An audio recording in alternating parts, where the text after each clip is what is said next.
Hi, welcome to ASHAs kitchen. ఈరోజు నేను మీకు చెప్పబోయే రెసిపీ రాగి దోశలు. మనకు దోశలు అనగానే బియ్యం దోశలే గుర్తొస్తాయి కదా. ఈరోజు వెరైటీగా రాగి దోశలు చూపిస్తాను మీకు. రాగుల్లో కావాల్సినంత ఐరన్, ప్రోటీన్, కాల్షియం, ఫైబర్ ఉంటుంది. డయాబెటిక్ వాళ్ళకి, డైట్ అనుకునే వాళ్ళకి, వెయిట్ లాస్ కావాలనుకున్న వాళ్ళకి చాలా మంచిది. ఒకసారి మీరు రాగి దోశలు టేస్ట్ చేయండి. దోశలకు నానబెట్టుకునేటప్పుడు నేను వేసుకునే క్వాంటిటీ ఈ గ్లాస్తో 2 గ్లాసెస్ రాగులు వేసుకున్నాను. హాఫ్ గ్లాస్ మినపప్పు. పిండి ఇలా రెడీ అయిపోయింది. పిండిలో కొద్దిగా సాల్ట్, కొద్దిగా వంట సోడా కలిపి దోశ వేసుకోవడానికి కొద్దిగా ఆయిల్. రాగి దోశకి కాంబినేషన్గా పల్లీ చట్నీ చాలా టేస్టీగా ఉంటుంది. మీకు ఈరోజు పల్లీ చట్నీ కూడా చూపిస్తాను. రాగి దోశ విత్ పల్లీ చట్నీ. పల్లీ చట్నీకి కావాల్సిన ఇంగ్రీడియంట్స్ చూపిస్తున్నాను. పల్లీలు, పచ్చిమిర్చి, టమాటాస్ 2 తీసుకున్నాను. నేను చింతపండు వేయట్లేదు, వెల్లుల్లి. తర్వాత కొద్దిగా ఆయిల్. పల్లీల్ని ఇలా వేయించుకున్నాను. పల్లీ చట్నీకి కావాల్సిన పోపు గింజలు.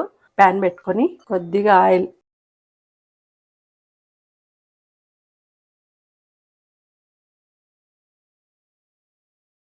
కొద్దిగా సాల్ట్. ముందు వీటిని మిక్సీలో వేసుకుంటున్నా. పచ్చిమిర్చి, టమాటా ఈ పౌడర్ చేసుకున్నాం కదా మనం, పల్లి పౌడరు, దాంట్లోనే కలిపి వేస్తున్నాను నేను. కొద్దిగా చల్లారనిచ్చి మిక్సీ పట్టుకోవాలి, కొన్ని వాటర్ వేసుకోవాలి. ఇలా తయారు చేసి పెట్టుకున్న చట్నీకి పోపు పెడదాం. పోపుకు కావాల్సిన పోపు గింజలు, ఎండుమిర్చి 4-5 తీసుకున్నాను, కరివేపాకు. ఇదే ప్యాన్లోన కొద్దిగా ఆయిల్,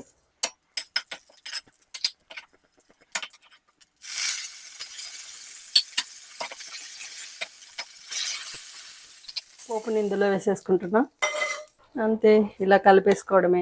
రాగి దోశకు ముందుగా ప్యాన్ ఇలా పెట్టుకొని దీని మీద ఒక 2 డ్రాప్స్ ఆయిల్ వేసేసుకొని ఆనియన్తోన అనుకోవాలి. ఎందుకంటే ఇది టిప్, ఆనియన్తో అనుకుంటే దోశలు బాగా వస్తాయి.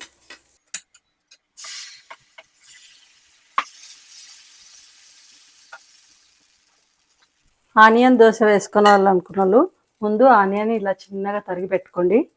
దోశలో పైన ఇలా వేసుకోవచ్చు. లేదు ప్లెయిన్ దోశ కావాలనుకుంటే ప్లెయిన్ దోశ వేసుకోవచ్చు.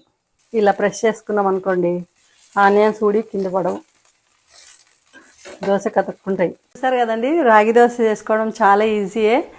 ఏం లేదు, బియ్యాన్ని రీప్లేస్ చేశాను అంతే. ఇప్పుడు ఈ రాగి దోశతో చట్నీ వేసుకుందాం. కాంబినేషన్గా పల్లి చట్నీ చాలా టేస్ట్ ఉంటుంది.